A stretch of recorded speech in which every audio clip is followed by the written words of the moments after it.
our stories get so in the way. One of the things that was most an impediment with my growth with Blaze was me continuing to tell his trauma story. Blaze doesn't repeat his trauma story. He doesn't even know that he's got one. And I would tell it, and I could use it as excuses, and I found myself telling it all the time, and that was my description of him. Right. And he's so much bigger and more than that, and it was so limiting. And it was limiting in what I was willing to try and do with him, or what I was trying to seek with him. He's a magnificent, talented, athletic horse. So I had to get out of my own way.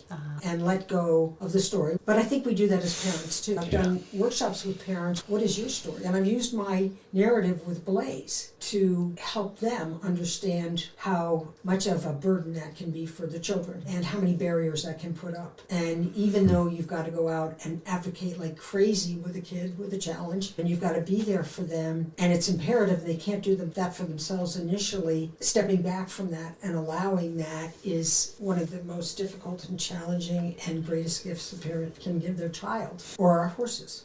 Welcome to the Herd is Calling podcast. This is where we break free from conventional norms to explore the art, science, and wonder of the horse-human connection. I'm Josh Williams, and together with my wife Victoria, we're your hosts. Our mission is to inspire and empower you to improve the lives of horses. Subscribe to The Herd is Calling on Substack for behind-the-scenes stories and unique content. Now, let's get to the episode.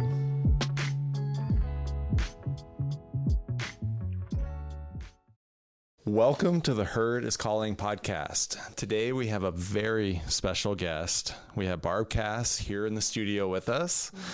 I'm going to introduce Barb and then we'll get to asking her some questions. Okay. Barb was born and raised in Connecticut and has been on the West Coast for the past 45 years. Her career has been about working with families. She co-founded a therapeutic boarding school in 1984 and moved into parent coaching in 2004 when that school closed. Her focus has been on supporting parents to develop more effective parenting through improved communication, self-exploration, and understanding their role in the relationship. Her current goals are focused on my horse journey and how she can be the best horse person she can be. Yay. Welcome, Barb. Thank you. I'm so glad to be here. Great. It's a privilege to have you here. I've known Barb for a couple of years now, and Victoria started working with Barb a little before that with some lessons. And when we first got the idea to do my horse journey, it was more of an immersive experience. We went and visited Barb to float the idea by her and see what she thought. And we were actually not totally sure about it. We're a little insecure because it was new, it was different. And Barb was super supportive. She was all in from the beginning. And she's been here nonstop ever since. So I feel like we've sort of co-founded some of our frameworks together because you've been really inspirational and influential for all of our stuff. You're the star of one of our testimonial videos. Your horse Blaze, I just smile every time I see his face. And I just really appreciate you, appreciate your wisdom, appreciate your experience, appreciate you supporting and mentoring us. And I appreciate you being here to share your story with everybody else too. I've loved every step of it. Great. Great. Maybe we could get started by just zeroing in a little bit on your life today. Tell us about your horse, what a day in the life looks like in your horse life these days. In my horse life. Well, I've been fortunate to retire mostly, which has been really delightful. And wondering, a couple of years ago when I was thinking about retiring and what I would do, I thought, oh, I'll spend time with Blaze, but I had absolutely no idea it was going to open up to the opportunities that it has. And it was so serendipitous and great manifesting and all of that to meet you both and to be able to step into this journey with you. And it is, as I think I said in one of the clinics, I feel like everything I've done in my life has brought me to this point, which is probably one of the most enjoyable and what I feel really productive and growth steps. I just love it. Yeah, it's been fabulous. Yeah, awesome. So you're out at Ghost Rock Ranch. Cherie's on one of our podcasts too, who owns and manages Ghost Rock. Beautiful place. Your horse Blaze. My horse Blaze.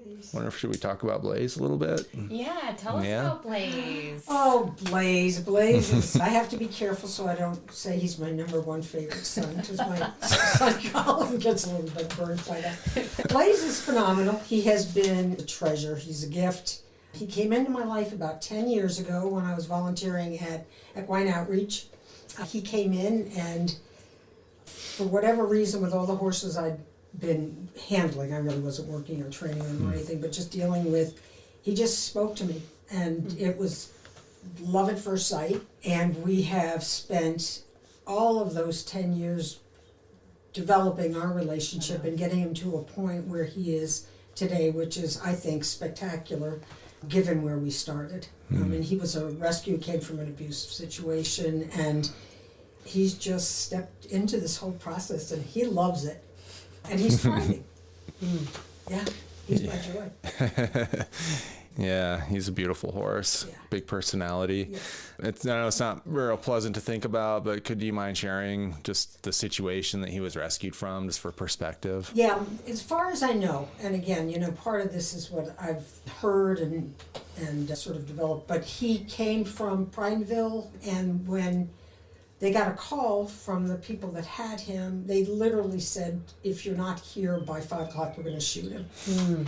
They couldn't catch him. He was in a pretty crappy situation in terms of his pen, and in fact, when he came in, he was up to above his elbows, I guess, just all water soggy and a mess. He wasn't undernourished necessarily, but just unkempt and terrified of being caught. And I guess it took quite a while to catch him and load him. And he came in, and he was in a round pen, because that was the only space they had for him at the time, and they needed him separated, and he just shook. He just stood and shook for days. He just, and when I saw him, for whatever reason, he came up and greeted me, and the rest is history. And I spent probably, trying to think, maybe 2 years still out there, not doing anything with him. I could halter him. I was the only one that could halter him or catch him. He had a really bad accident with a hot wire catching him in his hind leg when he was galloping with a bunch of horses out in the field, and cut him almost to the bone, and he couldn't even be treated. I mean, that's how terrified he was all the time. And I was able to groom him and start touching him all over, but didn't have a clue how to work with him. So in hindsight, and without any, it's just what I could do at the time, I just loved on him and was with him, but I didn't do anything to really work with him. One person did a little bit, but not a lot. He had been ridden, so he was able to be tacked up, but he was just frozen inside. He was just gone. He was so disassociated with himself. He would perform, but he was frightened all the time. And I moved from Equine Outreach over to Western Sky Ranch, which is now Mustangs to the Rescue. This is it. And found a trainer, Teresa Bickle. Her husband did Blaze's feet. When I was able to get a male farrier, and I worked with a female farrier for years just so he would be afraid. And Teresa was fabulous. She's, I think, from Montana, I don't know. And she just came in and she did a lot of Pirelli work.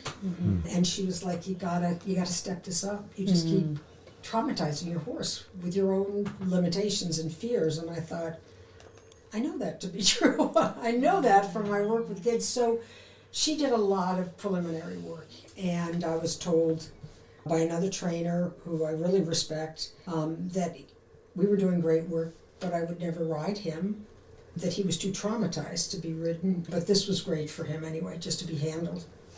And I just kept taking it forward and thinking we'll find the next trainer when Teresa left, and got to ride him, and and then when we moved to Ghost Rock, I just kept working and doing that, and then the best work has been obviously the work, the work we've done together with him, because he's got so much potential, and I'm trying to catch up with it. Right. Yeah. All the time trying to catch up with it. That's what we're all doing. That's what we're all doing, yeah. We're all He's doing. magnificent. He's just a joy. Yeah, I want to come back to, well, I actually am just curious, what do you think initially when he wouldn't let anybody else put a halter on him, and what do you think that was between you and him, you and Blaze, that he said, I think I could let this person in just a little bit? God, that's a good question. I didn't have an agenda with him. I had no expectations. I mean, Yeah. right there. Yeah. It's just like a It's heart to heart. emotional. It is Yeah. emotional. Yeah. I always Yeah. get emotional when I think about it. And I said this, and it sometimes sounds trite, but I was committed. No one was hurt him. Again. Wow. Yeah. Yeah. It was very clear.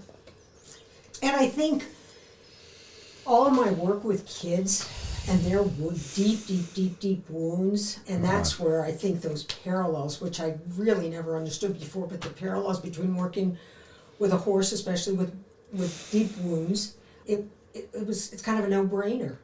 And it keeps continuing that theme of how you work and build relationships with peers and how you do it with your horse is so apparent to me. And you lose sight of it. I lose sight of it sometimes in some of the tools and skills. But yeah, I just saw beyond that, I guess. Yeah. Yeah.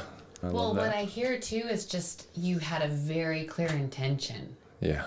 That was just like it was like a heart-centered, again, not to use all these kind of words that get overused, but it just, and that's what resonated between you and... That's true. I hadn't thought about it in terms of that, but you're exactly right. I did. Sad. Yeah, my intention, I didn't know how I was going to get there, but I was going to do that. Nobody was Yeah. ever going to hurt. No. That was your intention. Yeah. Wow. And he went, I'm with you. Yeah, he said, "Oh, that's good." That sounds good. But they do. They feel that. That's the language that we're trying to get to all the time. So Yeah. And I think at that point, I look back and I think I wish I had more knowledge or I wish I had more skills. But I think it worked in my favor because I had nothing but patience. I didn't go, it was fine to just go out and spend, I love spending time with him and just hanging with him, taking him for walks. And I didn't have the knowledge or the foresight to see that I could be doing other things with him. So it gave us really long time to just build a bond. Yeah. I think that's awesome. I hope people hear that and really take stock too, because those are two of the fundamental principles of connecting and communicating with horses. One is having a solid foundation, intention. It's not like I would like to, it's more of like I must, and you just know, even though you may not know the steps on how to get there, you know where you're going. Right. And then the other is beginner's mind, which even if you have experience, we try to cultivate that, and you had that naturally. So you had these two just really powerful things without knowing, without trying. It was just already there. Yeah. And then of course, all of your background working with relationship, trauma, healing, connection through your work with families and children.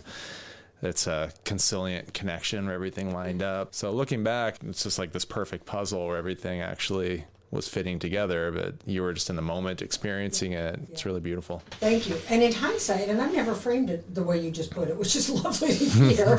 I've never thought about it like that, but it is true. It's nice to actually, in retrospect, look at it and think what the advantages were. I think so many people, and I can relate to this myself, like you just think, oh, I can't really enjoy this until I know more, or I can't really identify as maybe a horse person until I've gotten to a certain level, until I can lope easily and I know all the terminology and I can walk in a tack room and know what everything is and where it goes. But really, that's not necessary. It's nice when you can get all of that. It's part of the journey, acquiring skill and knowledge, but just having that, the heart, the beginner's mind, the intention, that's really where the marrow of it all is. So I think your story really illustrates that. The fact that he wouldn't trust or connect or even let anybody else associate with him, but you came with those qualities within you, and who did he trust?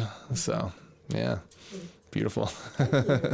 Yeah, some of that stuff gets in the way. It's gotten in my way so many times. I've found that because I am like, the horse needs to do this and the horse needs to do this, and then we can't do that till the horse does this. And often I have to keep stripping down. Yeah. Nope, let's get deeper. Yeah, it's true. Each time I had to do anything with him, whether it was, as I said, he wouldn't let anybody treat that wound. There was an initial treatment of it. They had to. That was the end of it. And I had to figure out what I was going to do to keep this horse healthy. And I had no idea, so I played with a hose every day with him for probably 4 or 5 months until it healed. I didn't know, I knew he wasn't going to let a man near him because that's who traumatized him, so I had to find somebody that was willing to work really slowly, just picking up his feet before he could have his feet trimmed. So every step of that, I had no clue what I was stepping into, but we had to figure it out as we went along, and it was always with what was best for him. Always what was best for him. How was I going to get him through this? And he sensed it. Yeah. He knew it. Yeah. He was like, yep, Yeah, let's do it. it's real. We talked about intention and beginner's mind, but I just thought of the first 2 values in our manifesto that we all co-created as a community. Love. So you had the heart of love, and then you had the curiosity. Like you knew you must do this. Yeah. It's not a question. So then you were just curious. I'm going to play around with the hose. I'm going to figure this out. And you knew if it took 1 week or 5 months, you were going to get there. Yeah. Yeah. Yeah, it was just, literally it was day by day. It was minute by minute with him, always. Yeah. Great. Before we move on to, I just wanted to see when you first decided to volunteer at this place, where'd that come from? Why did you choose that? And did you plan on trying to have your own horse to take care of? No, when I was in California, we were on 10 acres. I had a couple of horses. One of them was very old. And my younger one, I sold to somebody that was way more qualified to work with this little Arab than I was. So she got a good home, and I brought Sugar up and boarded her at Western Sky. Okay. Joan Steelhammer sold us our house, and she was just setting up equine outreach at the time. And it wasn't even established. And the whole time we were looking at houses, I was talking to her about the rescue. I said I want to volunteer there, and I was probably one of the first volunteers. I just went out and mucked for months, just cleaned stalls and whatever. And I was there for, I can't remember how many years, and just decided it was probably time to change and figure something else out. And that's when we moved over to Western Sky. But Joan was really dedicated and absolutely committed to horse rescue. And they had just done the Milliken Rescue, which was about 130 horse rescue. It was a collaborative effort, devastating in many respects, and she was very instrumental in following through with that and did terrific work. And a lot of the horses that were out at the rescue were from the Milliken Rescue, or a number of them, I should say. Yeah. Okay. Yeah. Yeah, so I just felt really fortunate that I had a place to, a whole new area to go and be with horses. Yeah. I was thinking when you talked about catching Blaze, like whoever was helping there must have had some skill, because that sounds like a really challenging. Yeah, and Joan was really good at that. She was really patient. She was, there were so many really good things that happened with that. So, how were you first drawn to horses? Why were you first drawn to? Take us back. We'll kind of go back and then we'll come forward again. But where did it all begin for you? I've pondered this because I've thought about it and thought of it. I know I've said, and most of the people involved with this say they never did love horses. It feels so old and ancient to me. I don't think I had a choice. I think it came with me, and everything. I was talking with Jim when we were driving the other day, even when I see a horse out in the pasture, I have to be careful I don't drive off the road. Well, I can tell you every horse I saw. I couldn't tell you which cars I see or whatever. It's just been a part of me. I have always loved them. I think one of the things that you said in maybe one of our clinics was that you feel seen by them. And there's something that really does feel ancient. The connection, it just feels home. And it's never not felt like that. And I did not have a lot of exposure to horses when I was a kid. I mean, I was thinking on the way out here, my parents did the best they could. And, when we first talked, I said that I'd had lessons periodically, but there were little clumps of lessons. And I've realized recently how, in many ways, unfortunate it is that some of the barns, I did never feel a part of the barns that I went to. I didn't feel like I had the longevity with the situation. I didn't feel like I had a team. I just felt like I went and they kind of put you on a horse and you rode, and it was like, I loved that, but I quested for way more than that. And that was always missing in my childhood. Yeah, I mean, and I didn't have that until my mid-40s when I decided to get a horse. I was just like, I don't know anything about it, I'm going to get a horse, and I did. And that was in California. That was in at that California, point. yeah. And we had the school at the time, and we were on 260 acres, and some of it was fenced, and I had a little shed for it, and went and basically rescued a horse that had been left to somebody when his wife left him, and he didn't know what to do, and she was a really pretty little, way undernourished Arab that once she got nourished was way more horse-like. Totally. But that's how I got started. Yeah. Can you tell us about your school? Yeah. Yeah, I just since you brought it up, and that was also the beginning of your next chapter with horses. When I was in my mid-20s, I came out to California. I had a pretty wild teens and early 20s. I came up through the 60s, so that was pretty crazy. And a lot of destructive behavior, a lot of, we talk about shame, a lot of shame-based behavior.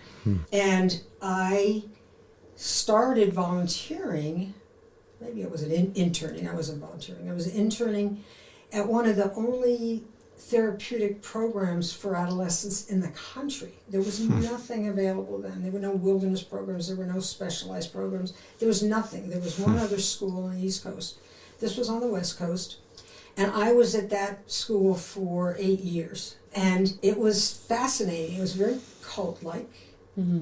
It was based on, if you're at all familiar with Synanon, it was a very harsh recovery, but drug recovery program that was popular at the time, based on EST and LifeSpring and all of those TA programs and TM, Transcendental Meditation, and all of those programs. But it was a fascinating experience.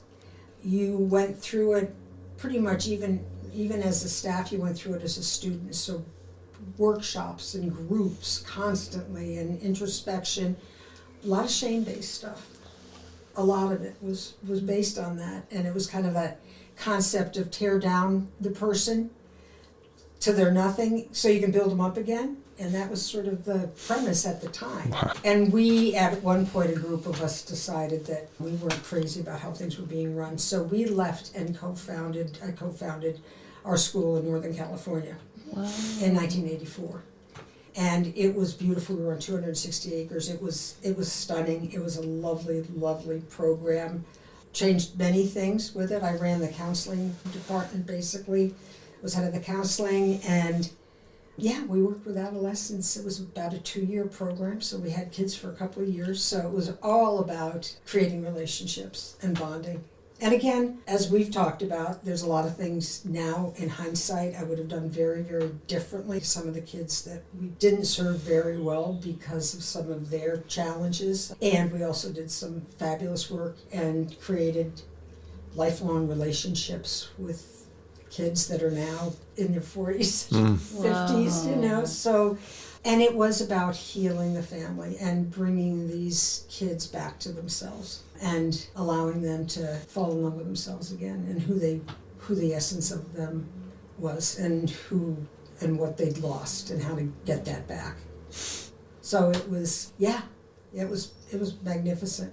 Amazing. It was amazing. Yeah. And it unfortunately, a lot of the things that we didn't like about our initial program that I was with got dragged along with us, and there was a lot of unhealthy management styles and that kind of thing, and it imploded. I mean, we went from being literally the top of the game at one point, and it closed very suddenly and very, very traumatically. And it was one of the probably most difficult transitions I've ever made in my life. It was very painful. Wow. And I had no choice. It was like, now what?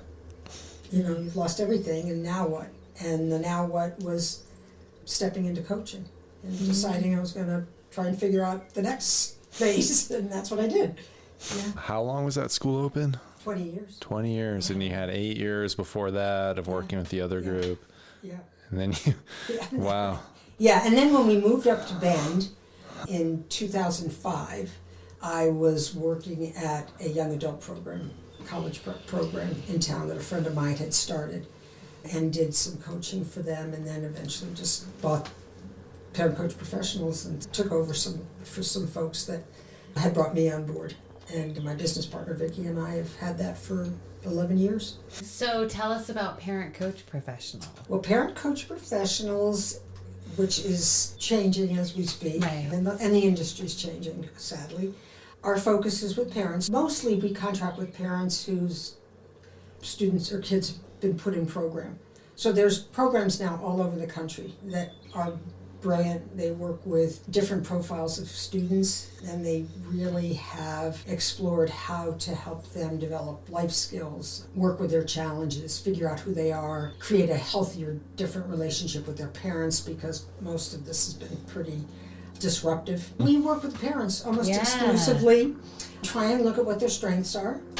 Most parents will start off, because they are in crisis, when we begin working with them, they'll start talking about what they've done wrong, and we want to focus on what you might have lost the way, but what do you know has worked, what do you do well, what are your goals, what are your intentions.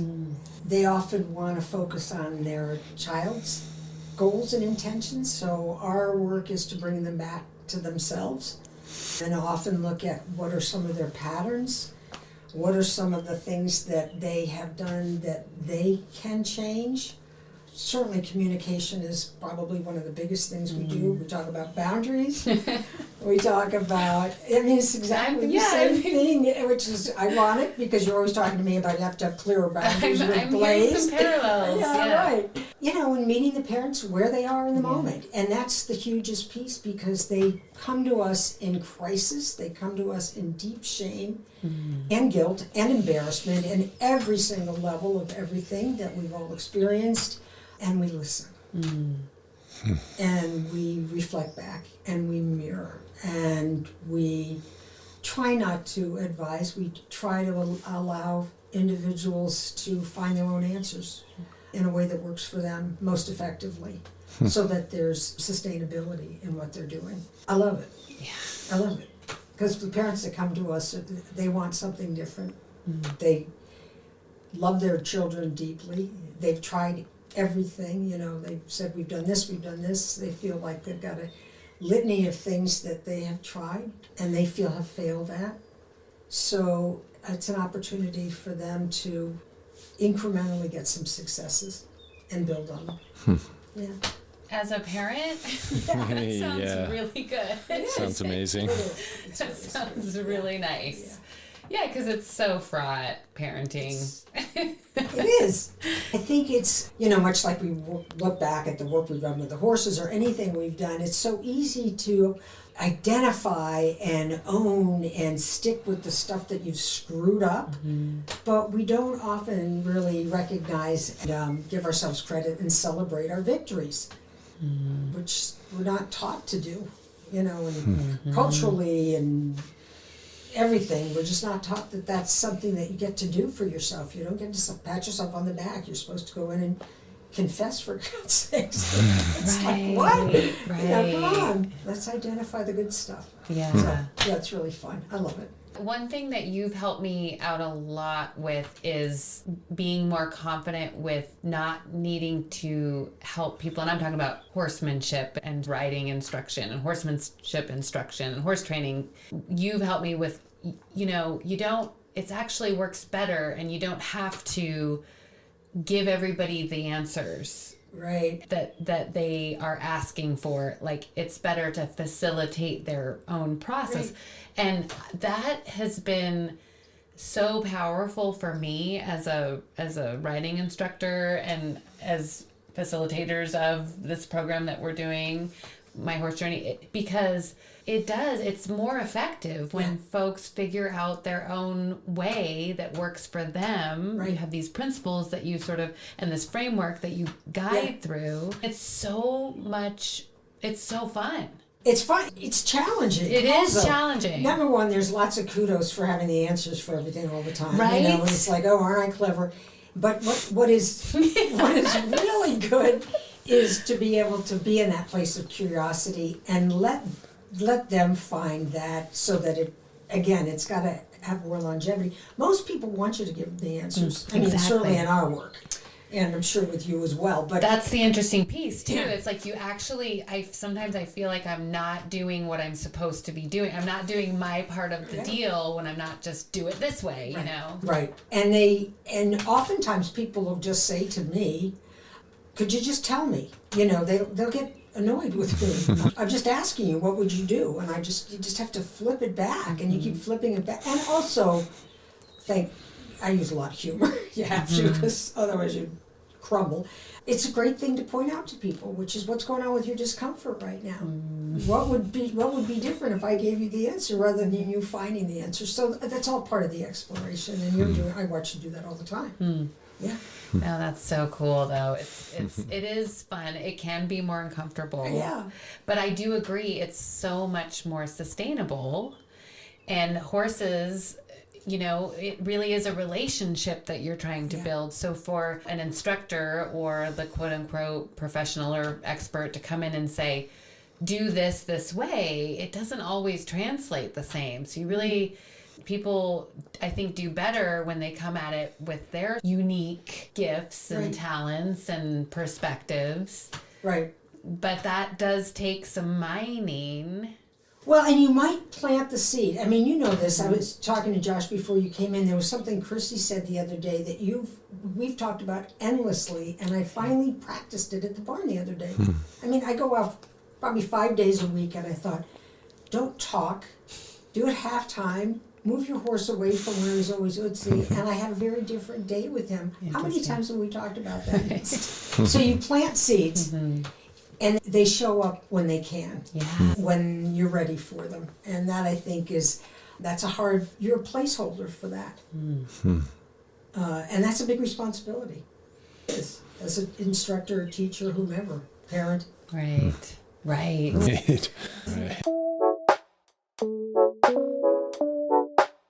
Hey friends, Josh here. We've launched a free community for The Herd is Calling. It's on Substack. Subscribe to join thoughtful discussions and access exclusive content. It's as easy to use as social media, but so much better because social media. Am I right? In the words of John Lennon, a dream you dream alone is only a dream, but a dream you dream together is reality. Like the wisdom of the herd, we are stronger together. Click the link nearby to subscribe and get in on the conversation. Now, back to the pod.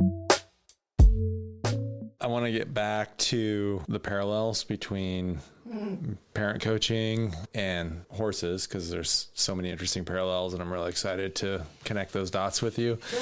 I was wondering at first, you have this unique perspective, because when you first started working at the first place you worked, you said there was only 2 in the country. Yeah. Now it's like a huge industry. It's all over the place. There's several right here in Central Oregon. And then you started your own. Like, you've just seen the arc of this industry really form. And I'm curious, you said in passing that things are changing now, and you said sadly. So I was just curious, what's going on there? There's been a lot of, when I first started working with kids, there was no restrictions. I mean, we spent time with kids. We'd have kids over to our house. They'd come over for meals. They'd come over for holidays. You could sit and, put your arm around them. You could hug them. There's been so much that's happened that's just tightened all of that up. Some of it for the good and very important. And then there's been a ton of legislation that's happened.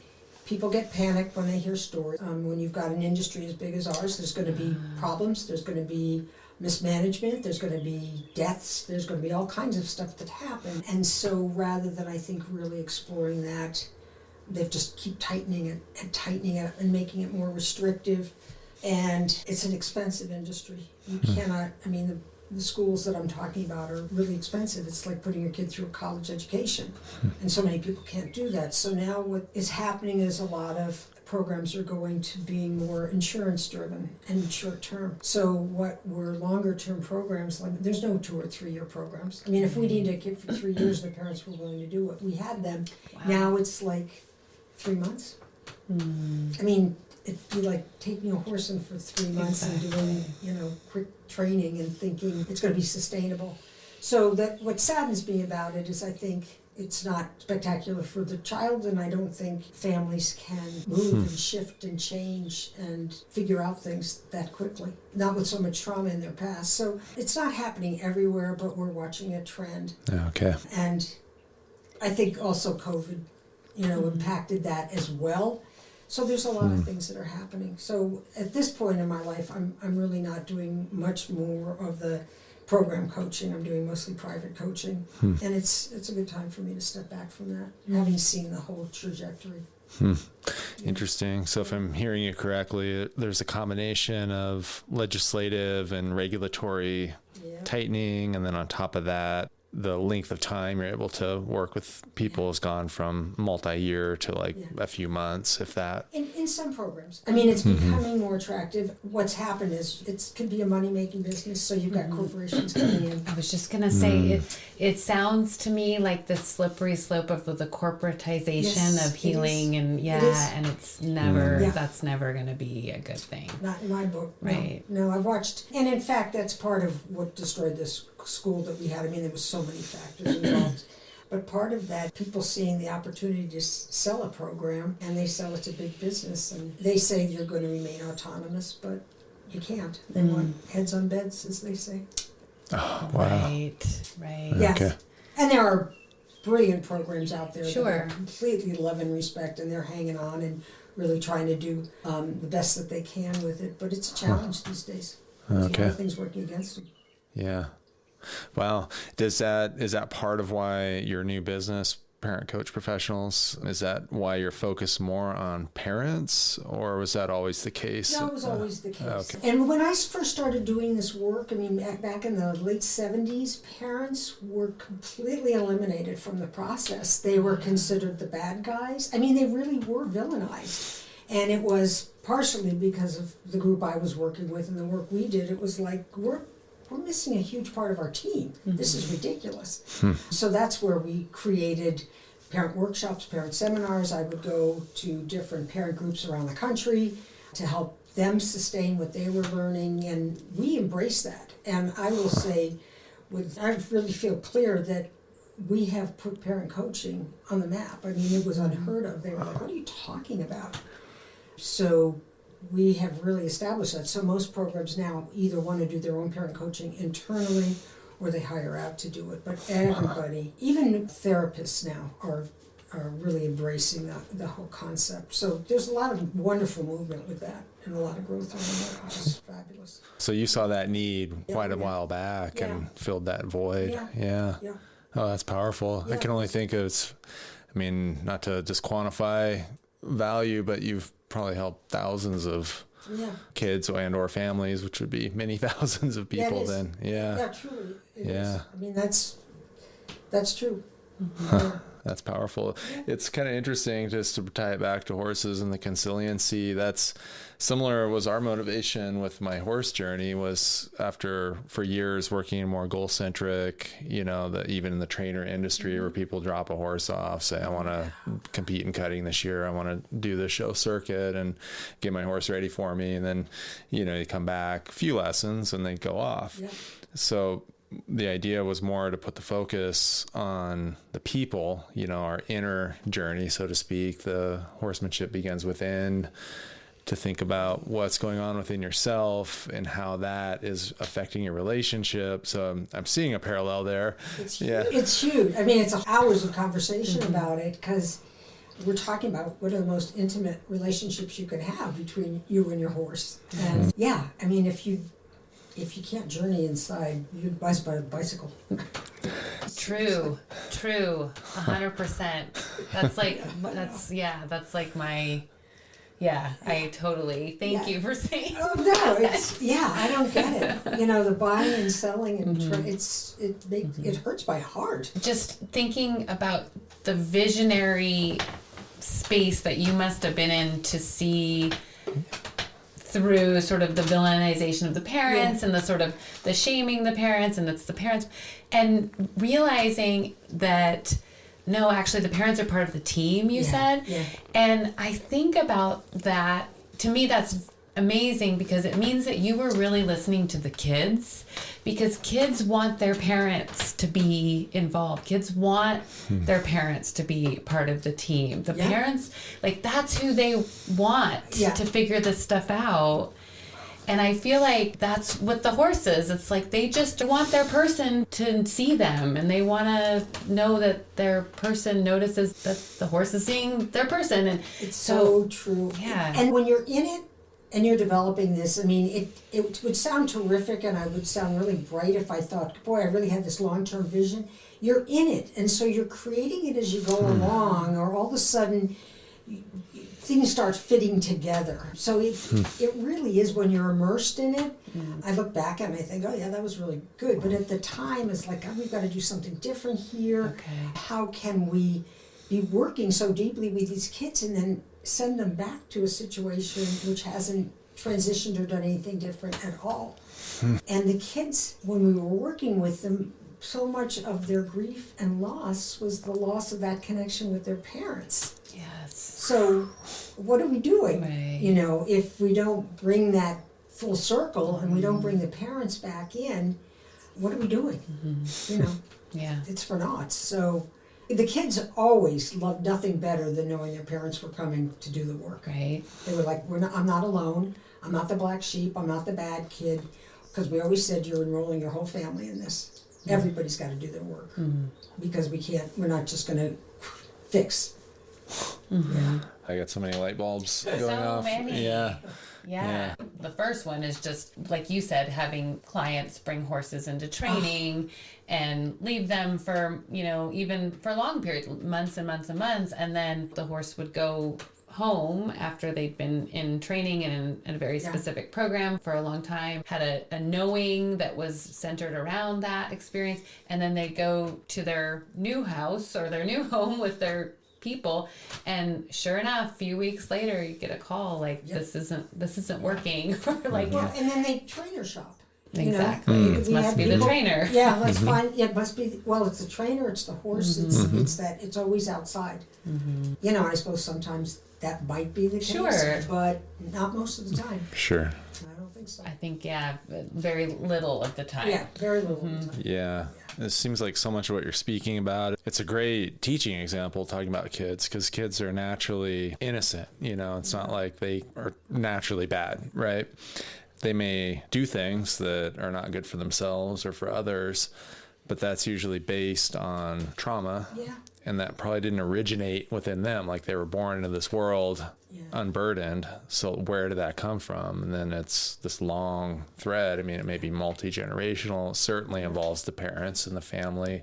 So just that trauma-informed lens, I guess, is how it's said now. But it seems like you said, in the trenches, just doing the work, you just saw that it was probably plain as day to you. Sometimes it was plain as day, sometimes it would just pop up in the middle of something and you'd go, we used to laugh about this. I'd be running workshop after workshop after workshop, and there'd be clunky parts of the workshop, and you'd think, are we ever going to get through this? And about your 500th workshop and you go, oh, we could tweak this a little bit and be a lot easier. So we've been doing like this for years, and we never thought of this one little tiny tweak that would change everything. And that's how it would happen sometimes. We just laugh at ourselves and go, God, just because we've done it a million times doesn't mean it's the right way. And that would often be why we would create something different. We have a saying around our house, that would have been good to know yesterday. Like, these epiphanies you have. It's really true. Yeah. So it was like a MASH unit. Like, I don't know, maybe this tool would work better, and we did it. So. But that's exciting, too. It was never dull. It was never dull.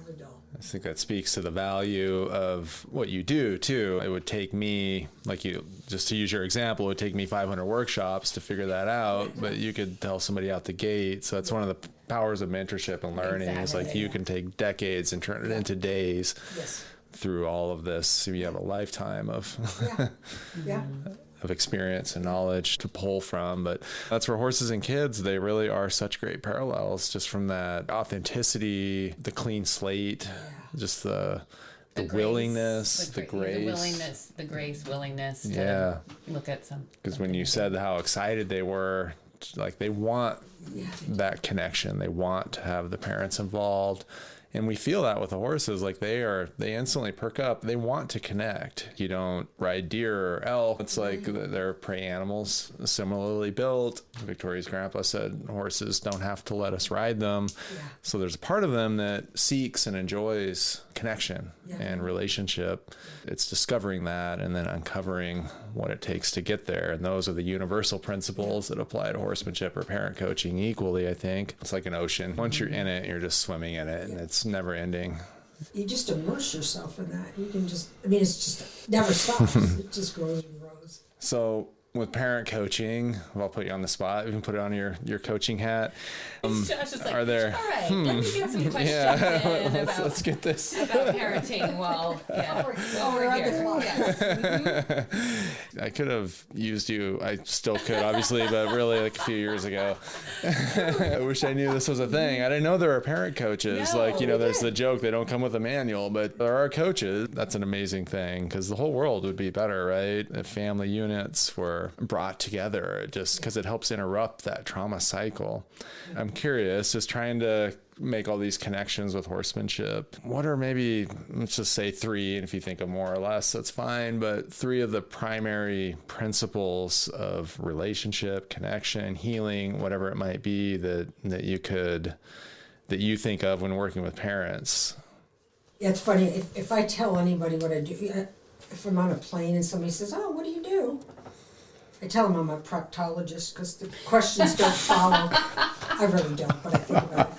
That's a good but one. people go, so what would you tell me about it? And I think very much like with horses, I think parents want their kids to be happy, and as I say to them, that's a result of, I think, respect, boundaries, certainly love.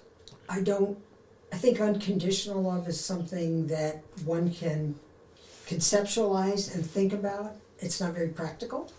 So I think love with clear boundaries, with clarity, with expectations. That's not 3, that's a lot of words. I think communication, respect, and oftentimes getting out of the way and letting your child be. Those are the hard ones for. I was hoping you'd say something a little easier. Hot dogs. Those are literally the hardest things for us to do. So that's so helpful and also uncomfortable that you brought those up because it's like, those are the ones, that's it. That's what we need some coaching on. And that's what we talk about all the time with the horses. Yeah, and part of what I've shared before is that our stories get so in the way. And one of the things that was most an impediment with my growth with Blaze was me continuing to tell his trauma story. Blaze doesn't repeat his trauma story. He doesn't even know that he's got one. And I would tell it, and I could use it as excuses, and I found myself telling it all the time, and that was my description of him. And he's so much bigger and more than that, and it was so limiting. And it was limiting in what I was willing to try and do with him, or what I was trying to seek with him. I mean, this is a magnificent, talented, athletic horse that I was so proud I could lead around on a halter. It's like, hello. So I had to get out of my own way and let go of the story, which I still have vestiges of, and it comes in all the time and when it's convenient. But I think we do that as parents too. And I've done workshops with parents, which is, what is your story? And I've used my narrative with Blaze to help them understand how much of a burden that can be for the children and how many barriers that can put up. And even though you've got to go out and advocate like crazy with a kid with a challenge, and you've got to be there for them, and it's imperative they can't do that for themselves initially. Stepping back from that and allowing that is one of probably the most difficult and challenging and greatest gifts a parent can give their child or our horses. Yeah. I love that. There's a paradox there too, what I'm hearing, because when you say that and I think of how that would feel to do that, it's actually like a big release. It's like takes a burden off your shoulders. It's like, oh, that sounds amazing. And how freeing that would be. But yet, as we started, like that is so challenging to actually do. So that seems to be a bit of the paradox. Like it's so hard, but it's so easy at the same time. Well, and I don't know that it's necessarily easy to let go of the reins. To ride on loose reins, I wouldn't say that. And I think if you've got some other things to back you up, and you've got some places of feeling of confidence, or you've got some skills or other tools. Like I could not be riding loose rein if we hadn't done all the other work ahead of time. I mean, if you put me on Blaze and said, now ride with a loose rein, I couldn't have done it. Right. So once you've done it and you've gotten to that place, it does feel easy. The release feels easy, but releasing your children and their well-being and where they're going, woo, nothing easy about that. Yeah. Nothing easy about that at all. No. I feel like I need to pay you for a session after this. Yeah. My son, so Colin, who's my second favorite son, who's a coach and works for me. He's a brilliant coach, and he reminds me all the time when I step out of line and start driving. I've heard you. Yeah, I grab the reins, and he's like, "Get over yourself! What are you doing? Stop it!" Oh, he just throws me up in 2 seconds because it's natural. When your son becomes a parent coach, I mean, yeah. That's inceptioning. And a really good parent coach, taught by the best. Like, I think that's saying something. Yeah. Mm-hmm. Yeah, he loves it. Okay, so you talked about a couple of principles that I think are really powerful with everything, and that we can certainly tie it back to horses. One was communication, and the other was boundaries. I know Victoria has a really beautiful quote that we use a lot in the horse journey coaching. Do you remember that? Oh, it's not my quote. It's Prentice Hemphill. They say, let me get this right, boundaries are the space within which I can love you and myself simultaneously. Ooh, sweet. Right? Yeah. That's a good one. And but that's sort of what I'm hearing when you talk about boundaries in the coaching. That's certainly the lens or the way I'm trying to frame boundaries when I'm working with folks and their horses. Right. So I'd love to hear your thoughts on boundaries. Well, I think they're the framework of any relationship. I don't know that you can have a relationship, a healthy relationship, without boundaries, because it does help keep the individuals, whether it's two humans or a human and a horse, it does allow them to have their own autonomy and their own identity and their own values, and then the boundaries figure out where they can meet, I suppose, and where they can interact in a healthy way. It's so interesting because you're always talking to me about boundaries with Blaze, because I think it's so adorable when he steps into my space and wants to be with me all the time. So it's like, oh God, that's just the sweetest. I mean, number one, I love when he nuzzles with me, but it was also something that I dragged along with me, which is he doesn't trust any. He does trust me though, and that's the sweetest thing. And he really does. I mean, that the connection there is really strong.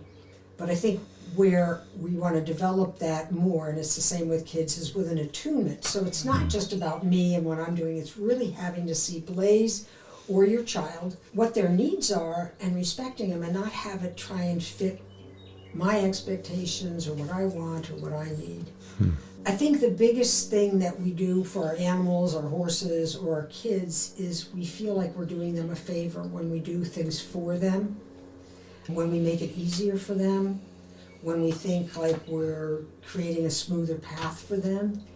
And in fact, in many cases, we're ripping them off. We're taking away the opportunity for them to see what they're capable of, to see what they're able to do for themselves or on their own. And I think healthy boundaries also means that sometimes you do have to step in, and you can help, but it's not about you. It's about what they need and how it's going to enhance who they are and help them grow. That's powerful. Another parallel I'm seeing you talk about is like children seek the guardrails, the framework you called it, like they seek that. And we know that horses are seeking that too. And we see that as one of the most common problems people have with horses is not knowing how to communicate boundaries and not knowing how to establish, partly because they don't really understand horse language and culture. So they misinterpret things. So I just think that's interesting that both populations, children and horses, are seeking boundaries, and they're going to push until they find the boundary, and they may push so far that things get dangerous even. Right. Yeah. And then it's considered bad behavior. Right. That it's about them. Yes. That's when we tighten up with more restrictions for a kid or a different bit or different gear on a horse, because it's so easy to blame them. And when you've got a child, you're developing whether they've been abused or not, that lack of clarity creates anxiety that they will fill in with what they know. And that's when that gets really agitated and activated, and all of those pieces start to come to the surface because they don't know what to do. And it just builds. So the more clarity we have, and that's what you always talk about, the better for them. And when you talk about communication, it just struck me, it's better with horses because they don't get our words. With our kids, we talk way too much. I say to parents, stop talking. Sorry. And listen. We talk at our kids. I talk at my horse. And the language is a lack of words often. And listening. And creating that space for them to come out. So certainly with parenting, the less we talk, the more our kids might share with us or give us that space. You know, the car ride. Yeah. You're looking at the road and they're chattering and you're going, how come this doesn't happen when I'm looking face to face and going, what did you do? Same thing with horses. You know, the more we can be present in ourselves and open our mind to curiosity, obviously it works better for them. You've got to put a lot of things aside in order for that to happen. Well, the boundaries create the space for that to unfold, it seems like. Yeah. So what do you think, like one of these things, it's easy to say, hard to do. So sometimes enacting boundaries, Victoria has helped me a lot with that. I struggle a lot with boundaries with kids and still do, but she's helped me make those connections that you're talking about. But what do you think gets in the way? Like, I would need to get really introspective with myself to answer that, but you've seen thousands of people now. Like, what gets in the way of establishing boundaries? I think, without putting a negative bend on it, because I struggle as well with it, we don't like to be uncomfortable. We don't like the discomfort. We want to be helpful. We want to be liked. That was a big one for me. Yeah. I want to be seen as the one that comes in and, saves and rescues. And part of it is maybe we're just not familiar with them. We haven't been taught them, So implementing something you haven't grown up with or been taught with is really hard to do, to put that in place. So, the parent that is more enabling, that's not a bad intention. Right. It's just what would be better than that? What would be more helpful than that? And being able to recognize your own discomfort with it. For sure. And that I see that all the time with my relationship with Blaze. It's, oh my God, he's going to feel abused, or he's going to feel like I don't like him, or he's going to feel this or that. And the truth is, the more that I'm able to establish boundaries with him, the more confident he is in so many ways. It shows up all over the place. Yeah. And the clarity. So we talk about, when I talk to parents, clean, clear, concise, and concrete. Communication. There's a lot of alliteration there, but that's the same thing with the horses. Is don't use my hands 1,000,000 times. Don't be in his face. Plant them, leave them, and let him figure it out from there. So it's a pretty imperative. What are those 4 C's again? Clean, clear, concise, and I say concrete, because for those are black and white thinkers or processors, we fill in all that shit in between, and they're like gone. So land it. Yeah. Okay. And then be quiet. That's perfect for horse. It is. Yeah. Yeah. I was thinking, and I don't really have it super well formed, but with the boundaries, part of it's like even a personal confidence or empowerment too. I feel like part of it's that, and we see that a lot with people working with horses, and part of that is because of the other things you said. Maybe they just literally don't know what it looks like because they've never seen it before. But it seems it's very empowering personally. I'm sure you felt that working with parents when you help them have those aha moments and just step into that. I do think it's connected, to go back to it, I think it's connected with self-worth. You know, I really, the work that we're doing and peeling back those layers, you have to be pretty clean and clear with yourself in order to set boundaries consistently. And none of us are in that place all the time. Right. You know, when it's brought to our attention or we really have something we need to resolve, it helps. But it really is connected, at least for me, it's connected to self-worth and my view of myself and my story about myself and all of that. So this is not like, okay, 1, 2, 3, we're gonna put boundaries in place, it's not gonna be good. It's how do you practice that? How do you communicate with your children? If you haven't been in that place, you haven't been with your horse, it's okay to step in and start doing it. Just because you haven't done it before doesn't mean it's not going to be impactful when you can't practice it. I mean, horses are really forgiving. Kids are just grateful. They might scream and shout about it initially, you know, when you take the iPad away. But it's like, oh, yay, somebody's in charge. Right. And if they don't have somebody in charge, it's really scary. Right. It's actually frightening. It is. Right. Yeah. And we see it working with people and horses in the boundaries setting, and especially when it's sort of a new concept or working on setting clearer boundaries or new boundaries. There's an embodiment piece to it with the horses that is fascinating. When you talk about what gets in the way, one of the things is just uncomfortable. You can see that manifest in our bodies when we're working with horses, and all of a sudden we have to set up this sort of maybe even a spatial boundary, just like a boundary bubble around your body, and you can see we struggle with that, just the uncomfortableness in our own skin, in our own bodies, and the horse is all about body. And so I just think that's a really fascinating piece of boundary work with horse, and then obviously parallel kids. But it's huge, and when I think about I overdo it. You know, when you've said to me, set a boundary, I overreact, and it might be to your kid, that's it, you're never going to drive for the rest of your life, or you're in your room now for the next 10 years, and you're thinking, really, I'm stuck with this now? But I think about, when you say that to me, it's kind of, I come in a little bit harder until I can find my own space and comfort level with that. So you have to seek it. It's good work. Yeah, it's real good work. I hadn't thought about the embodiment, but that's very, very true. Right. And then going back to the inherent worthiness. You have to believe that you're worthy.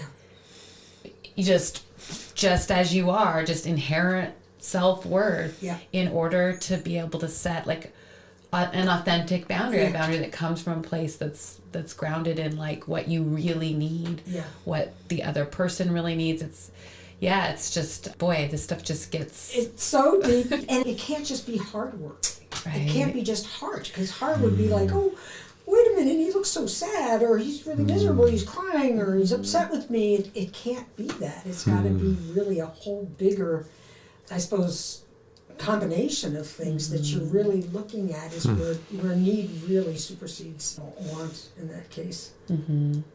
You got to be willing to be uncomfortable. You'll never do it. It makes me think of the word harmony. Harmony with horses is a concept we're all seeking, and it seems like boundaries are the balance of the heart work. You know, you can't really have one without the other either, and they balance each other out.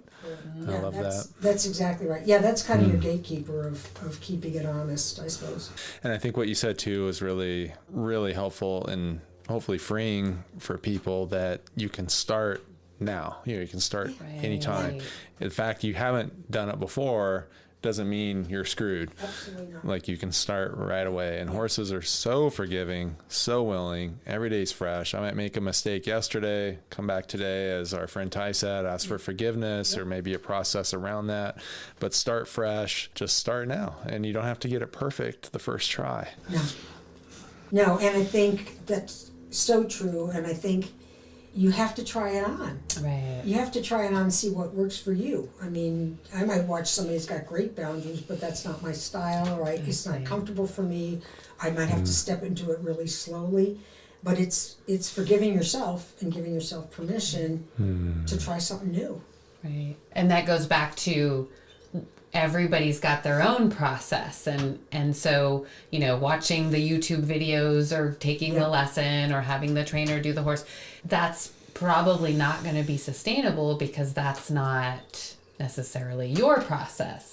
Right. Or your style or your lens. Right. And so ultimately the most powerful work is the work that we do with ourselves, with our horses. And when the clean slate of the horse and asking the horse for forgiveness, that is all very true.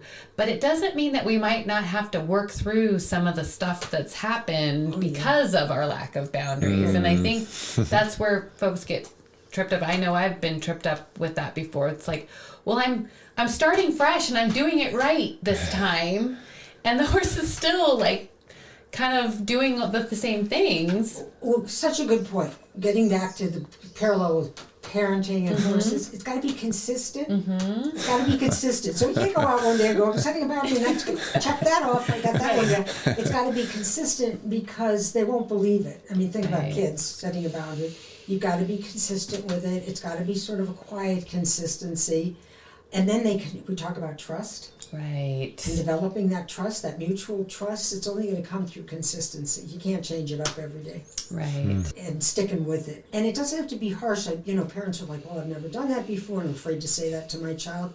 Let them know that you're working on yourself and that you're trying to change some things you're doing so that the relationship can change. I ask parents to be really transparent about that all the time. Not with little kids, but with kids that can understand. We're going to be changing some things because I haven't liked how I've come into this relationship in this situation. And I'm working on myself. And in order for me to do this, I can't support this. And that's what we do with the horses too.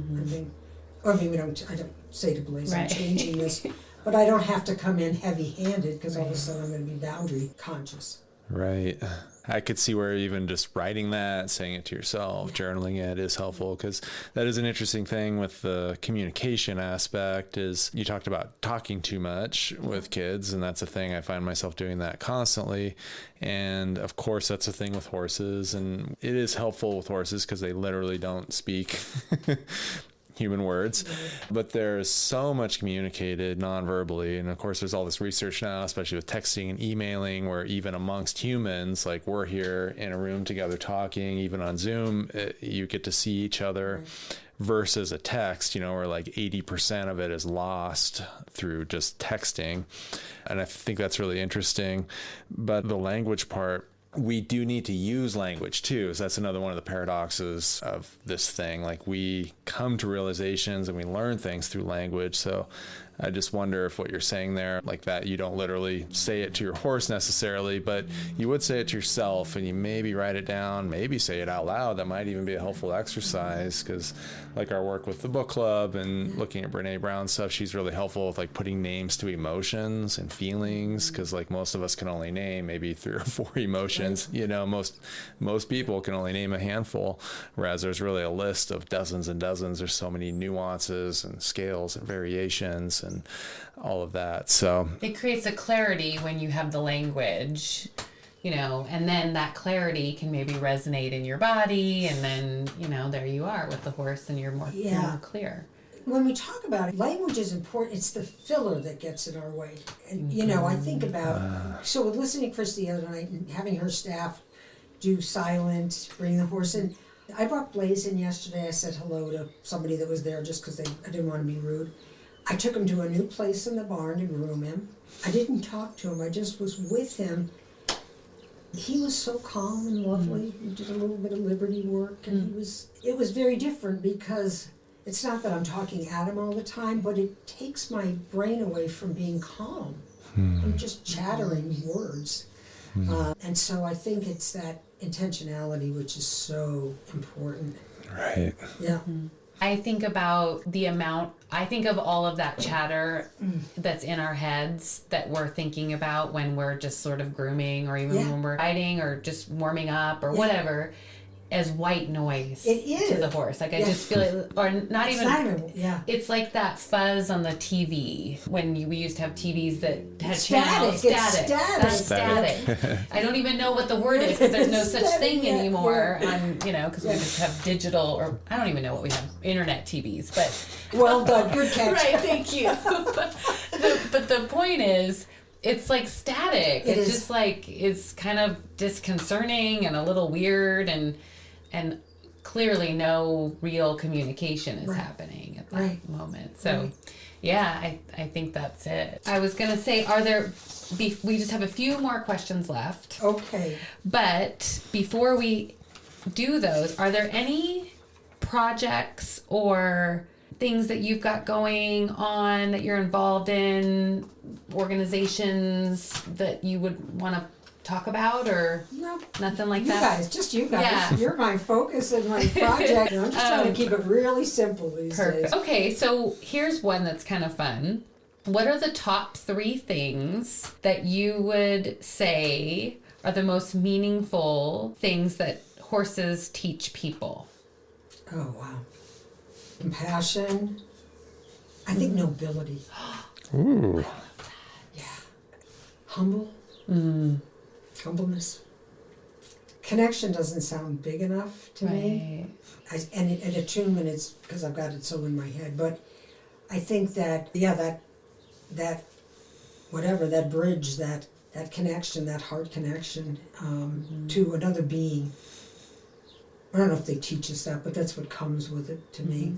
I think they teach us, they can teach us, they should teach us patience, quiet and calm,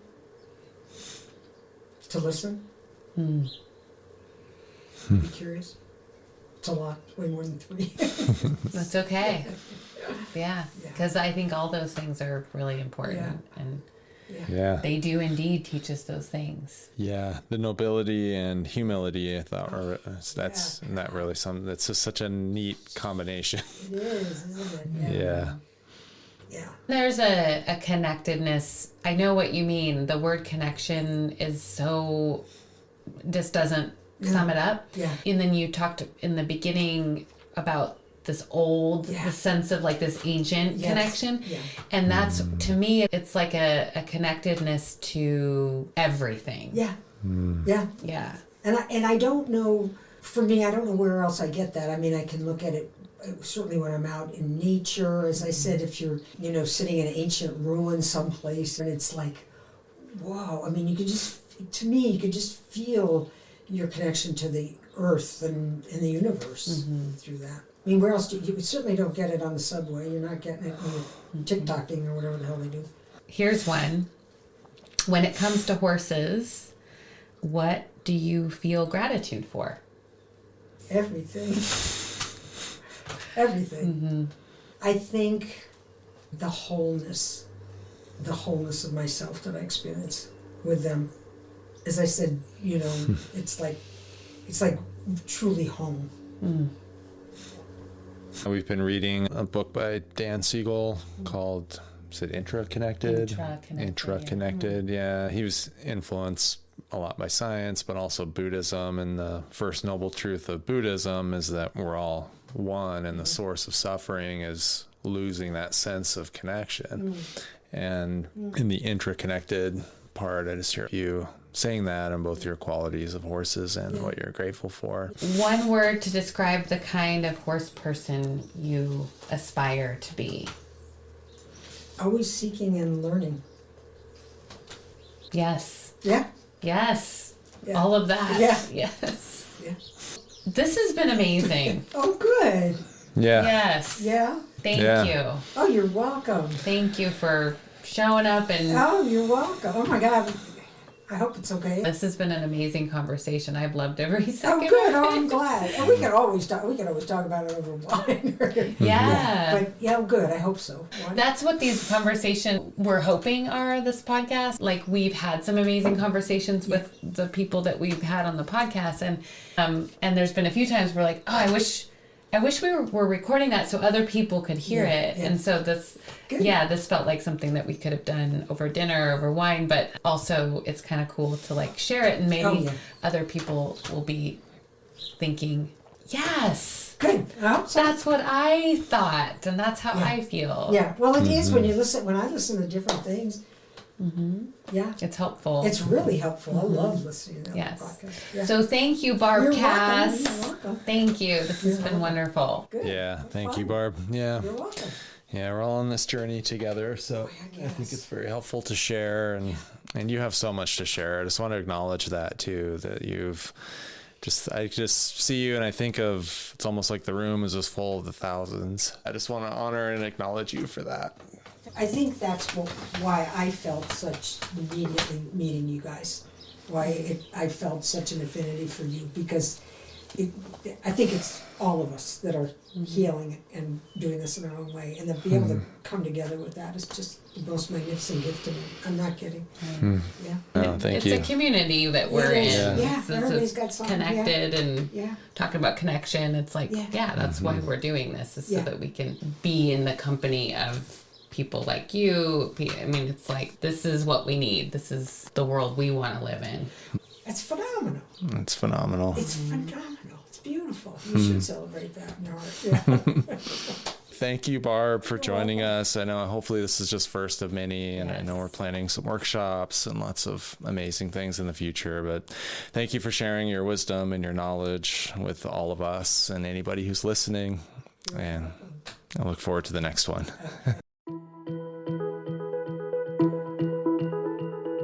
I hope you enjoyed the show today. We'd love for you to join our free Substack community for The Herd is Calling. Connect with us, engage in thoughtful discussions, and access exclusive content. Click the link nearby to subscribe. It's so easy and totally free. We appreciate you listening, and as always, may the horse be with you.